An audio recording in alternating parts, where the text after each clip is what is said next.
Bonjour à toutes et à tous et bienvenue dans cette nouvelle quotidienne sur NRTV. Dans l'actualité, Didier Rey, directeur ad intérim d'Union Saint-Cergue et des TPN, est revenu sur sa décision de démissionner. S'il aurait dû prendre congé de ses fonctions à la fin octobre, il a décidé de rempiler jusqu'à la mise en place d'une nouvelle équipe de direction qui sera annoncée très bientôt. Didier Rey explique cette décision en plateau avec Andrea Braslopo. Et on parle budget ensuite, puisque la municipalité de Nyon a présenté ce lundi un budget de 252 millions de francs pour l'année 2023, comportant un excédent de charge de 11 millions qu'elle soumettra au prochain conseil communal. Le municipal en charge des finances, Claude Huldry, s'en explique au micro de Florian Cavalleri. En sport, la Fondation pour le développement du sport à Nyon a remis mardi soir une enveloppe de plus de 54 000 francs pour 5 associations sportives. Retour en images sur la cérémonie. Et enfin, en culture, on s'intéresse au documentaire « Ma vie est un défi » sur Yves Auberson, qui a parcouru 1000 km dans les Alpes suisses en 2020 malgré sa maladie de Parkinson. Je suis allé à la rencontre du réalisateur Stéphane Ritz dans ses studios à Nyon avant l'avant-première ce week-end au Capitole de Nyon. Je vous souhaite une belle émission à toutes et à tous.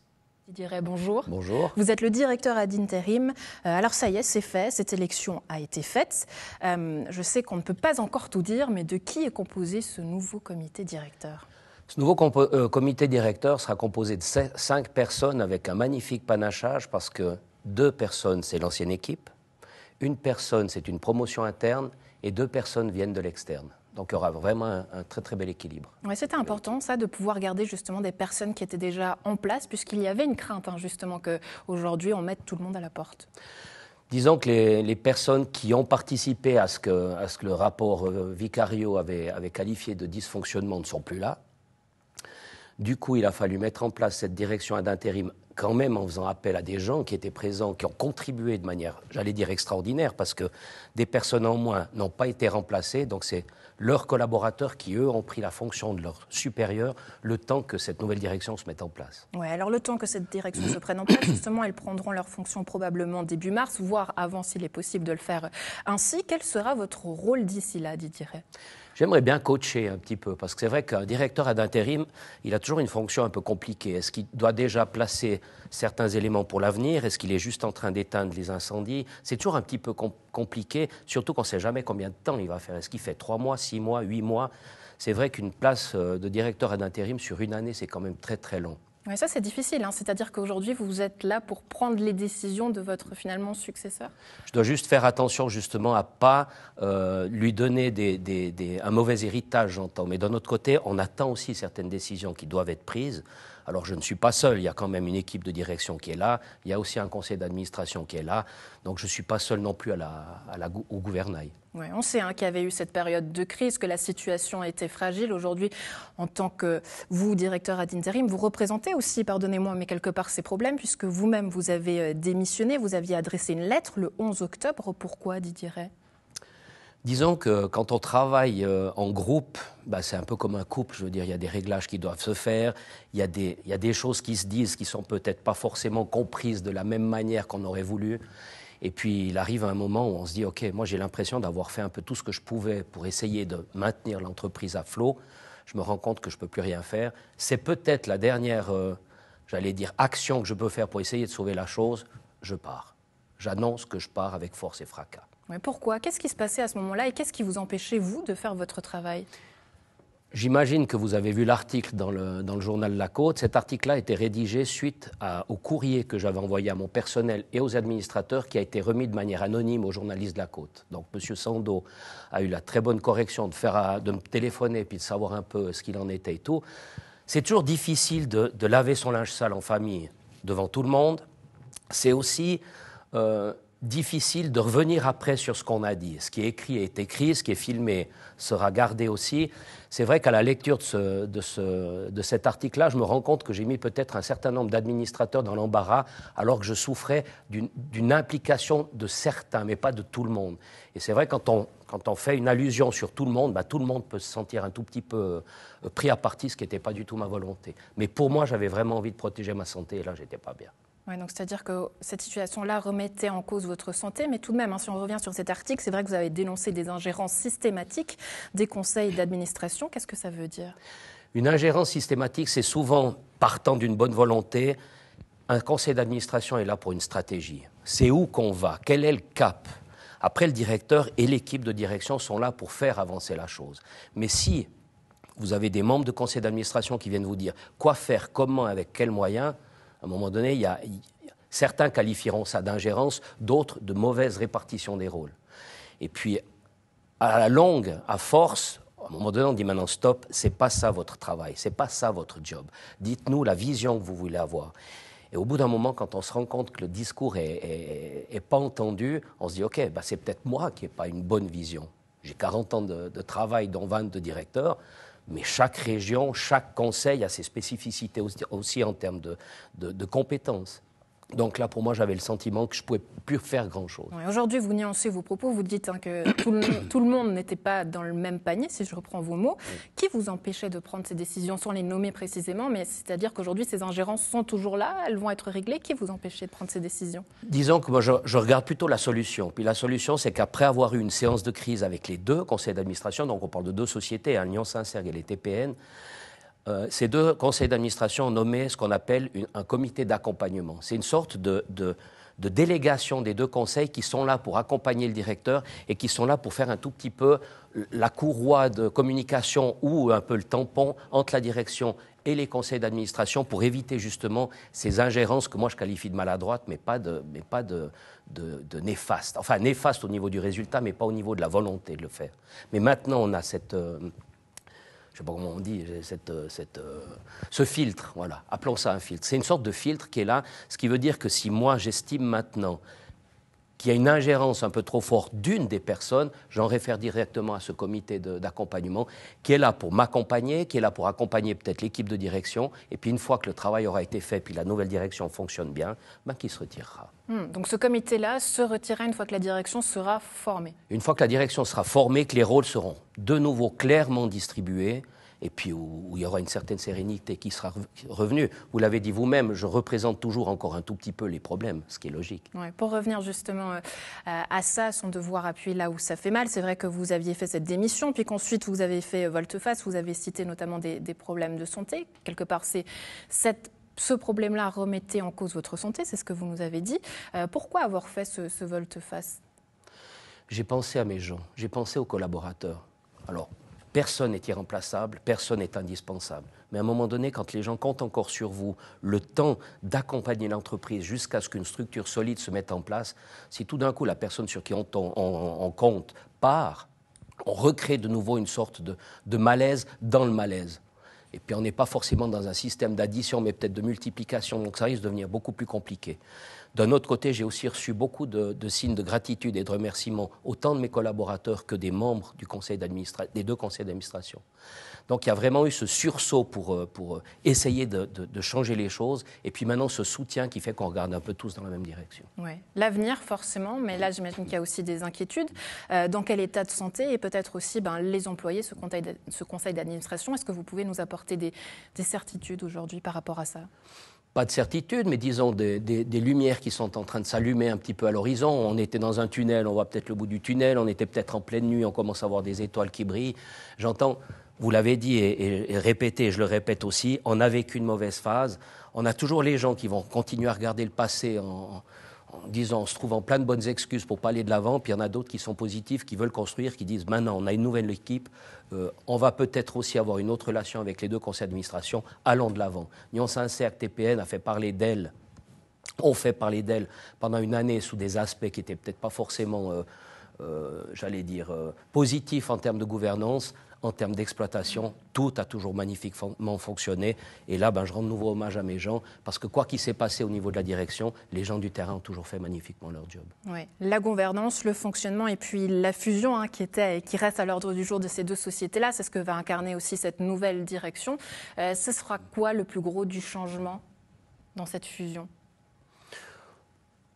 Le plus gros du changement dans cette fusion, j'allais dire...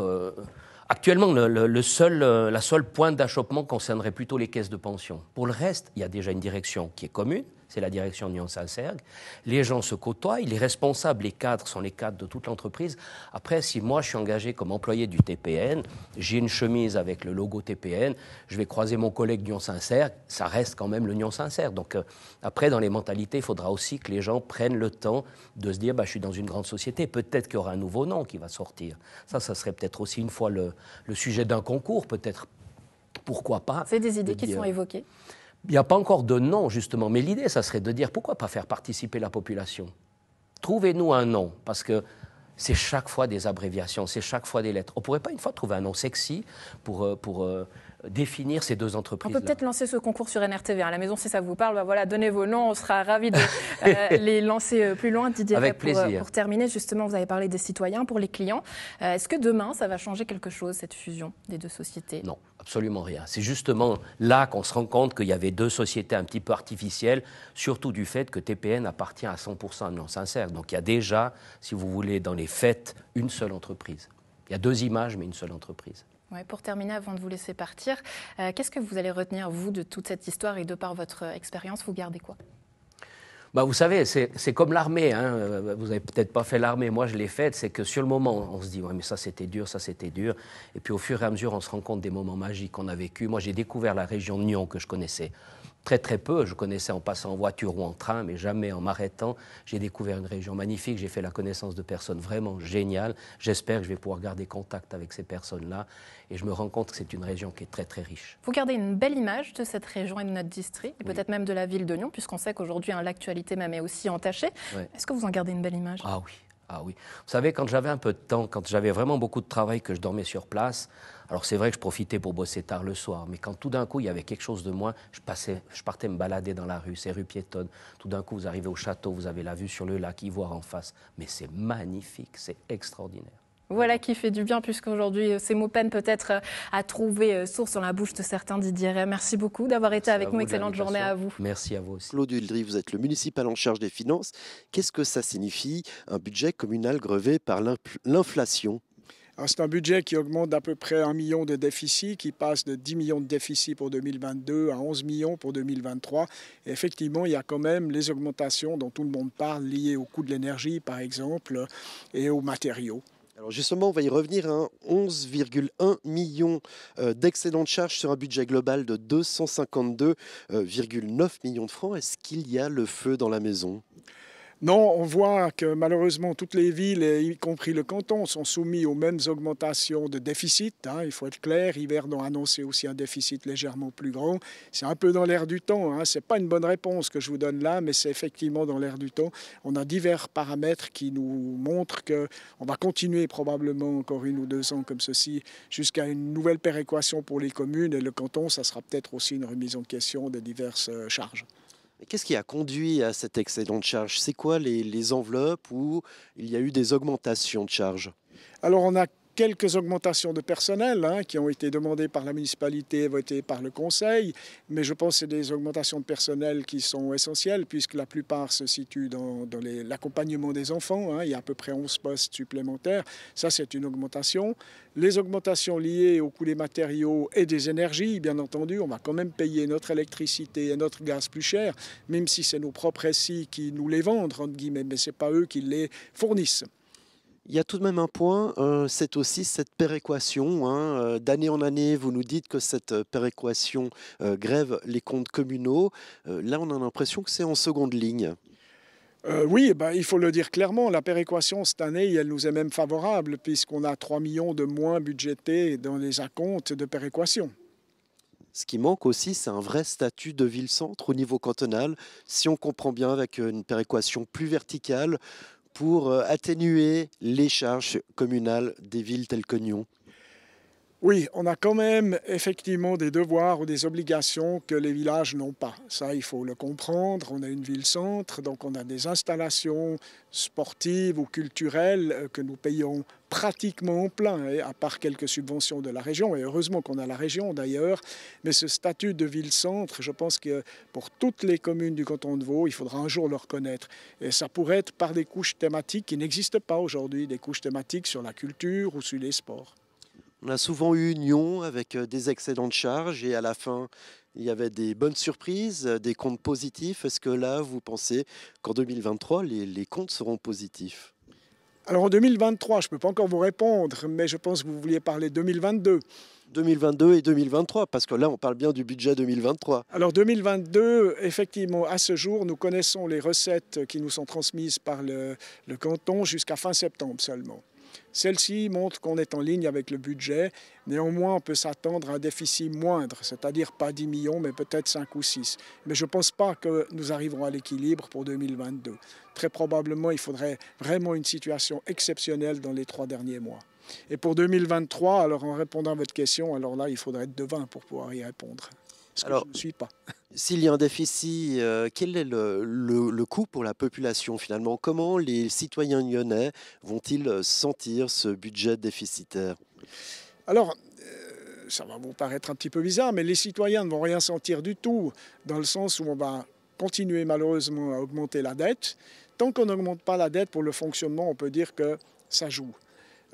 En termes de finances communales, puisqu'on garde une marge d'autofinancement positive. Ça veut dire qu'on ne s'endette pas pour faire fonctionner la commune. Si je vous parle des citoyens, c'est évidemment qu'il y a une question à tout cela. Après plusieurs années, souvent de budget déficitaire, on en arrive à se poser la question d'une hausse d'impôts. Est-ce le cas au sein de la municipalité nyonnaise? Alors comme je le disais tout à l'heure, tant que le fonctionnement ne coûte pas par la dette, effectivement, on n'a pas besoin de hausse d'impôts. Par contre, ce qui pourrait être le cas, et le syndic l'a dit clairement, moi je l'ai dit aussi lorsqu'on a voté le taux d'imposition, pour des projets, on pourrait affecter des points d'impôt, comme ça a été le cas il y a très très longtemps maintenant, dans les années 80, pour construire le centre sportif du Rocher. Stéphane Ritz, bonjour. Bonjour. Alors vous êtes réalisateur, merci de nous accueillir dans vos studios de production Orca à Nyon. Bienvenue. Vous présentez Ma vie est un défi, un documentaire sur le parcours, le défi plutôt, de Yves Auberson en 2020, qui a parcouru 1000 km en altitude dans les Alpes, malgré sa maladie de Parkinson. Qu'est-ce qui vous a intéressé dans ce projet? Tout. Le personnage, le défi, son histoire. Yves est un personnage extrêmement touchant, très charismatique. Et son aventure, ce qu'il avait envie de réaliser alors qu'il a atteint du Parkinson, ça m'a bouleversé. Ouais, mais comment c'est venu justement ce projet? Qu'est-ce qui vous a convaincu d'y aller? Ce qui m'a convaincu, c'est le fait que c'est un personnage extrêmement positif, qui a envie de porter un message d'espoir. C'est pas parce qu'il a atteint du Parkinson qu'il peut pas s'arrêter, enfin qu'il doit s'arrêter, qu'il doit rester à la maison, assis dans un fauteuil et attendre que ses symptômes passent. C'est un battant, c'est quelqu'un qui a envie de démontrer que malgré cette maladie extrêmement handicapante, il peut encore faire des choses. Comment vous avez réussi aussi à le convaincre? Parce qu'il y a une proximité forcément quand on réalise un film comme ça, très intime sur ce personnage. Comment est-ce que vous avez réussi à gagner sa confiance? Alors ça n'a pas été très simple dès le départ. Bon, il faut savoir que c'est lui qui a fait la démarche de venir nous voir en tout premier parce qu'il voulait qu'on réalise un film sur son défi. Mais il n'imaginait pas du tout qu'on soit autant touché par son histoire et qu'on veuille faire un film sur sa vie avec le Parkinson. Donc au début, il était un petit peu très timide sur sa vie, sur ce qu'il a vécu à travers le Parkinson. Et il a fallu plusieurs rencontres, plusieurs discussions, et à établir un climat de confiance. Il y a même carrément une amitié qui s'est développée depuis. Et rapidement, il s'est ouvert. Comment faire pour trouver ces moments? Enfin, il y a des moments, c'est vrai, dans le film assez touchants, voire bouleversants, où lui se livre vraiment sans filtre. Comment on arrive à créer cette proximité? Je crois que ça s'est fait complètement naturellement. Il n'y a pas de recette pour ça. On s'est trouvé, il nous a fait confiance. Il a vu que j'étais touché par cette cause. Mon associé Loïc, caméraman, qui est un très grand randonneur, a réussi à établir la confiance avec lui parce qu'ils se comprennent en tant que marcheurs. Et du coup, tous les ingrédients étaient là pour que ça se passe bien. Ouais, pour que ça se passe bien. Effectivement, malgré le fait que vous avez dû tourner en montagne, j'imagine aussi que ce défi de 1000 km, vous l'avez fait aussi, mais en portant des caméras. Quelles complications vous avez eues? Alors, on n'a pas fait, nous, 90 jours de marche avec pas la lui. Totalité. Pas la totalité, c'était impossible. D'une part, parce qu'on n'a pas la condition physique qu'il a. Et d'autre part, effectivement, avec le matériel qu'on avait à transporter, ce n'était pas possible. Donc on a fait des petites étapes où on l'a rejoint durant son parcours. Et puis on ne voulait pas non plus le gêner dans l'évolution de son parcours. Il faut savoir qu'il ne marche pas, il court. On le voit bien sur les images, il a un rythme de marche extrêmement élevé. Ouais. Donc on a fait, sur les premières étapes, on a fait un suivi réel durant une étape, mais on s'est rendu compte qu'on le freinait. Donc par la suite, on est venu pendant ces périodes dites de pause pour réaliser quelques images complémentaires. Ouais. Alors Stéphane Ritz, c'est vrai qu'on vous connaît en tant que réalisateur avec cet attrait pour la nature, pour la montagne aussi, pour les forêts.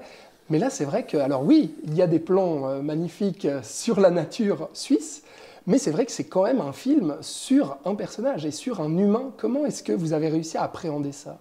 C'est effectivement pas évident à appréhender parce que j'ai l'habitude de filmer des animaux, de filmer la nature, et donc un personnage avec son quotidien, avec sa façon de réagir, c'était pas si simple, mais malgré tout, il y a quand même un message environnemental dans ce film qui reste mon dada. Et donc, ce message qui est donc cette maladie de Parkinson qui s'est développée chez lui, probablement à cause des pesticides qu'il a ingérés durant ses années de golf. Et ça, c'était pour moi une manière de mieux appréhender la réalisation de ce film. Mmh. Finalement, après avoir tourné ce film avec Yves Auberson, qu'est-ce que vous avez appris sur lui ? Beaucoup de choses. Énormément de choses. Je dirais déjà la tolérance d'une personne avec des difficultés et de mieux les comprendre, de mieux appréhender les personnes qui sont handicapées. Je crois que c'est un des plus beaux messages qu'il a réussi à me transmettre. Et le deuxième message qu'il m'aura transmis, c'est vraiment ne rien lâcher, aller jusqu'au bout.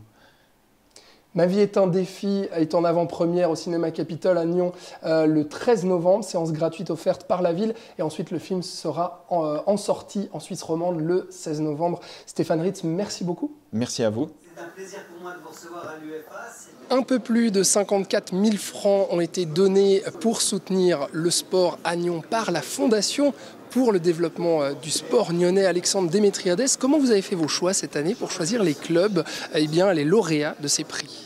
Alors on reçoit des dossiers de la part des clubs qui doivent justifier d'un projet pour le développement de leur club, qui doit jouer un rôle de levier dans le développement de leur club. C'est pas pour le fonctionnement courant, simple du club. C'est avoir un projet et on analyse les dossiers avec certains critères qu'on regarde finement et ensuite on fait une décision sur un montant. En fait, ça fait 3 ans que le Tennis Club de Nyon a décidé de lancer un projet qui s'appelle Ténergie. On veut réussir la transition énergétique, on veut quitter les énergies fossiles, donc c'est un projet à long terme. Mais parmi les premières étapes, il y avait celle de quitter le gaz, oublier le gaz dans la bulle et surtout de mettre un éclairage beaucoup plus économique, un éclairage LED. Et c'est la raison pour laquelle on a présenté notre dossier et qu'il a été accepté. J'en suis très très heureux parce que la première phase, justement, est désormais derrière nous et la nouvelle saison va pouvoir être beaucoup plus économique. Un grand merci à la Fondation pour le développement du sport de Nyon, en particulier à l'UFA et la ville de Nyon, pour ce soutien qui va nous permettre d'acquérir un nouveau bateau. Donc c'est des bateaux qui sont spécialement adaptés pour les personnes avec un handicap. Et ça va nous permettre donc de continuer à développer nos activités au port de Prangin, juste à côté. C'est un prix de 6 600 francs, que je remercie beaucoup la Fondation, parce que vous allez faire des heureux. Et c'est pour du matériel didactique, pour un nouveau groupe qu'on ouvre. On a déjà eu de la gymnastique artistique, mais elle s'est arrêtée. Et maintenant, on reprend avec des tout petits enfants. Et il nous faut du matériel didactique parce qu'on avait du matériel mais qui était un peu usagé aussi. Thomas Hurtevant, 2 500 francs pour l'achat de matériel pour le HBC Nyon. Qu'est-ce que ça vous permet de faire ? Ça va nous permettre en fait de financer une grande partie du nouveau matériel lié au changement d'identité du club. On a modifié la couleur du club, pas pour l'équipe première, mais en tout cas pour tout ce qui est mouvement junior, puis actif chez les dames et chez les hommes également. Donc on va pouvoir acheter du matériel, mettre en place le nouveau logo, tout ce genre de choses. Voilà, c'est une contribution qui est importante. Il y a beaucoup de choses à changer, donc on avait besoin d'argent. Un grand merci à l'UFA pour son soutien. Nous avions un budget d'environ 200 000 francs pour la rénovation pratiquement complète de notre cabane qui est située un peu en dessus de la Givrine. Donc ça y est, enfin, vous allez pouvoir la rénover, cette cabane. Elle est rénovée et on a eu une chance extraordinaire, c'est qu'on a commencé début mai et on a pu la réouvrir le 7 juillet. Et on a fait tous les travaux en 9 semaines à cause du beau temps. Mais bien évidemment, il y a aussi un soutien qui est symbolique. On a ici un acteur international de très grande renommée, l'UEFA, qui s'allie avec une institution, une autorité, une ville, la ville de Nyon, pour soutenir et valoriser un projet. Donc voilà, c'est ce double aspect, je pense, qui est très important dans le soutien qui est apporté au sport à Nyon.